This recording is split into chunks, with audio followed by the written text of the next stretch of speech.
Hello, I'm Sharran Grey. My role in the Pulmonary Working Expert Group covers TACO. I assess the TACO cases submitted to SHOT and I'm the author of the TACO chapter in the annual report. Cases that meet the non-TACO criteria or may need to be withdrawn go to a meeting of the full Pulmonary Working Expert Group for discussion. I'm going to present some of the key findings and recommendations on TACO from the 2023 report. SHOT uses this haemovigilance definition for TACO, which was published in 2019. It was a collaboration of international haemovigilance organisations, including SHOT. So the definition is that TACO is described as acute or worsening respiratory compromise and/or acute or worsening pulmonary edema during or up to 12 hours after transfusion, with additional features including cardiovascular system changes that are not explained by the patient's underlying medical condition and evidence of fluid overload and a relevant biomarker. And it's worth mentioning that SHOT accepts cases up to 24 hours just to allow for those complicated timings when we're not sure when transfusions episodes have started and stopped, and typically every year we have a couple of cases that are reported between 12 and 24 hours. So what you see here is the criteria for TACO, the haemovigilance criteria, and A or B has to be present. So acute or worsening respiratory compromise, so that might be dyspnea or an additional oxygen requirement. Or evidence of acute or worsening pulmonary edema, and that is based upon either physical findings, so listening to the chest, there might be basal crepitations, or radiographic evidence of a chest x-ray or a CT scan that are typical of pulmonary edema, or some other non-invasive assessment of cardiac function like an echocardiogram. And there are also additional criteria as well. So evidence of cardiovascular system changes that are not explained by the patient's underlying medical condition. And that includes tachycardia, hypertension, jugular venous distension, or an enlarged cardiac silhouette on the chest x-ray, or new peripheral edema. Or D is evidence of fluid overload, which might be a positive fluid balance or clinical improvement after there's been diuresis, so following the administration of a diuretic or offloading through hemodialysis. And E is supportive result of a relevant biomarker, and really that's BNP, which is B-type natriuretic peptide, which is a hormone that is generated to regulate blood pressure and blood volume. And we would expect to see that 1.5 times the baseline value if the patient was overloaded. It's not relevant to all situations. It's not relevant in a patient that has renal impairment or is on critical care, but it can be quite useful, and every year we do have a few cases where that's been reported to us, and that's very useful. So A or B has to be present, but there has to be a total of 3 criteria for the case to be accepted as a TACO case.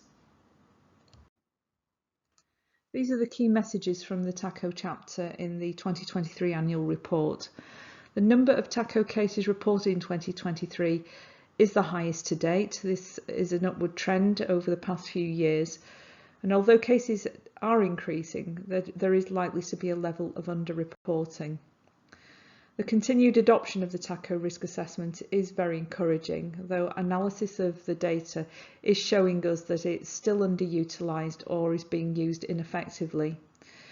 TACO continues to be a major cause of transfusion-related mortality and major morbidity. And one specific area that is concerning is the management of severe chronic anemia, which is usually asymptomatic or minimally symptomatic, despite the patient having severe anemia, usually less than 70 grams per litre haemoglobin. These patients really only require minimal transfusion, usually just a single unit, followed by pharmacological treatment as appropriate. So these patients typically have iron deficiency, not exclusively, but typically do. So they need only a single unit of red cells to alleviate the symptoms of severe anemia in the first instance, but then they need replacement of whatever the deficiency is, and typically that is iron.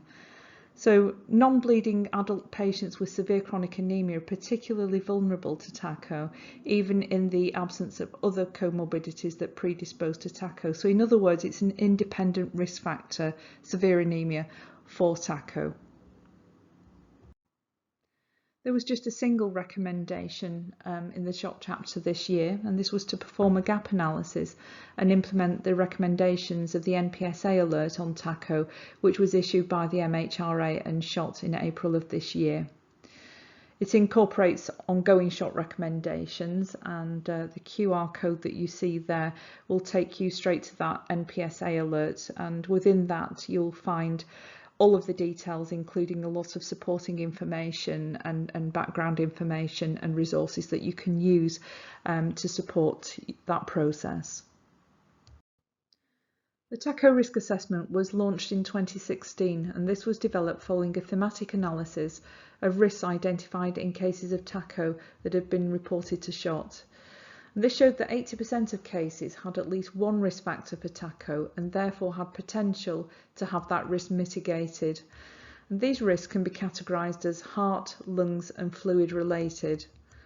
A small change has been made in the 2023 report which clarifies the use of prophylactic diuretics. Now, we're often asked about whether or not a TACO risk assessment will be developed for paediatrics and babies. And there are a number of factors that need to be considered. Firstly, that there are much fewer TACO cases in this population to analyse.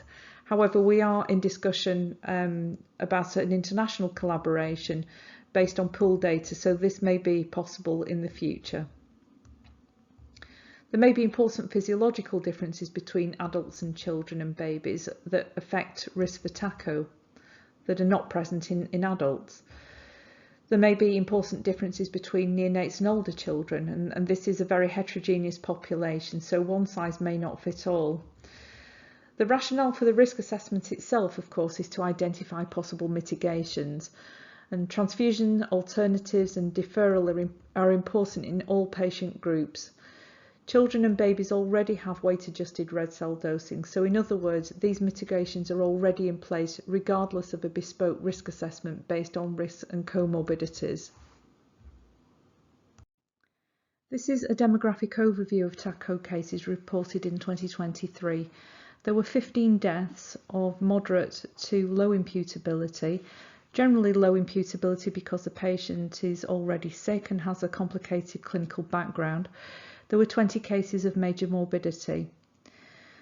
The age range was 2 months to 96 years, which is something that we've observed previously, that TACO affects all age groups, the median age being 75.5 years. There was also a gender difference as well, which we've observed before, 104 female patients versus 68 male. So TACO is more common in women compared to men, and this may be because women are on average lighter than men and therefore are more vulnerable to overtransfusion. And this highlights the importance of the use of weight-adjusted red cell dosing for patients who are being transfused to a haemoglobin target. The top 4 medical specialties were acute medicine and haematology, which is what we've observed previously, followed by general medicine and emergency medicine. So this is useful to know in terms of targeting education in your organisation. And there were more non-bleeding patients than patients who had bleeding or hemorrhage where TACO was reported. And again, this is similar to previous years. There were 15 cases of mortality in reported TACO cases in 2023. Analysis of these cases showed a number of concerning missed opportunities to mitigate the risk of TACO. Inappropriate transfusion could have been avoided altogether in some cases. There was also a failure to treat anemia medically, especially iron deficiency anemia. There was a failure to defer the transfusion to address pre-transfusion overload.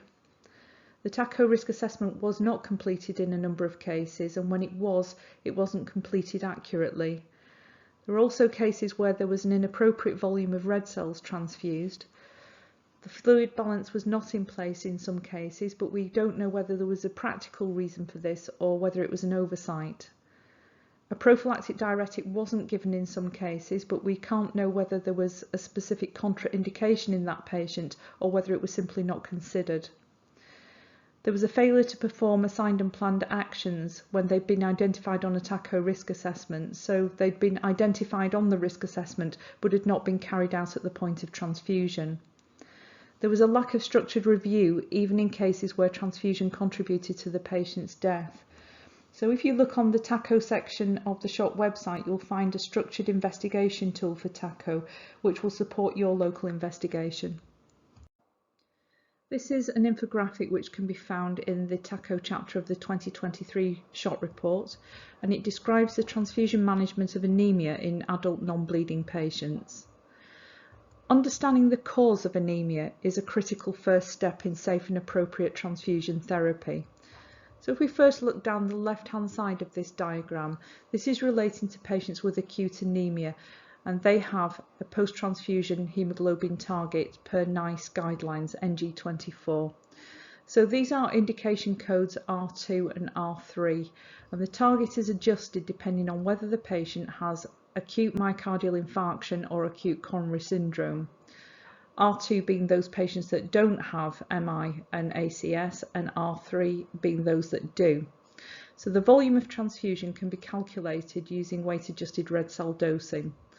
The patient must be clinically reviewed in between units. If you look down the right-hand side of this diagram, this is relating to patients with chronic anemia who are on a regular transfusion program, and this is indication code R4. And these patients should have documented individualized transfusion triggers.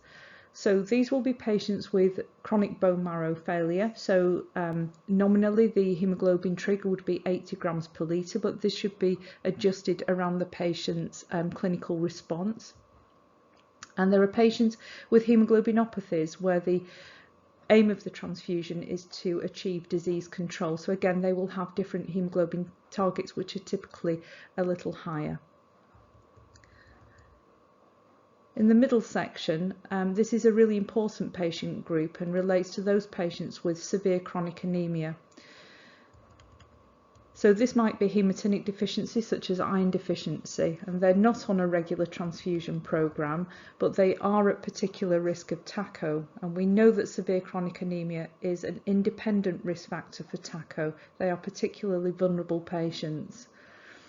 The data shows significant major morbidity and mortality in this patient group, and so investigation is critical to make sure that we do the right thing. These patients should be treated without transfusion wherever possible, or receive just minimal or single unit transfusion if they have severe symptoms of anemia, and that means a hemoglobin of less than 70 grams per litre usually. All patients should have a TACO risk assessment and mitigations taken as appropriate. Now, the decision to transfuse further units in a patient who has a myocardial infarction or ongoing cardiac ischemia should be balanced against the risk of TACO and exacerbation of heart failure in these patients. This is an illustrative case that was reported to SHOT in 2023. This was a relatively light patient of 52 kilos with a hemoglobin of 68 grams per litre pre-transfusion, and they were prescribed 2 units of red cells. They had liver disease and sepsis with peripheral edema. The cause of anemia was not clear, but they were not actively bleeding, and the NBTC indication code assigned to the transfusion was R2, which is acute anemia. They did not have acute coronary syndrome or myocardial infarction. A TACO pre-transfusion risk assessment was completed, and the clinician did not identify any risks, and therefore no actions were assigned to mitigate TACO. The first unit of red cells was given without an issue, and the second was commenced 4 hours later, but without a clinical review. The patient became acutely unwell after the first hour, and an emergency call was made. They developed dyspnea, tachypnea, and the oxygen saturation fell to 90% from a previously normal level. They also had tachycardia and systolic hypertension. The post-transfusion X-ray showed significant pulmonary edema. An NT-proBNP was tested. This was significantly raised. However, there was no pre-transfusion value to compare it to. An echocardiogram showed moderate left ventricular systolic dysfunction, which had not been previously reported. A fluid balance was not reported, but there was a 5 kilo increase in weight post-transfusion, which implied that the patient was 5 litres positive. Multiple doses of furosemide diuretic were given, which resulted in some diuresis, but the respiratory symptoms remained unchanged. ICU admission was required and continuous infusion of diuretic was administered with morphine and antibiotics. Unfortunately, this patient died. Sepsis was clearly a major factor, however, the transfusion was assessed as contributed to the patient's death. A local structured review was performed in the format of an audit of the TACO pre-transfusion risk assessment completion, out-of-hours transfusion and the single unit red cell policy that was in operation in that organisation. The incorrect completion of the TACO risk assessment did result in missed opportunities in this case. The patient was known to have peripheral edema, low albumin and was on a regular diuretic pre-transfusion. And so if the TACO risk assessment had been done correctly, these would have been identified and would have resulted in an opportunity to take mitigating actions.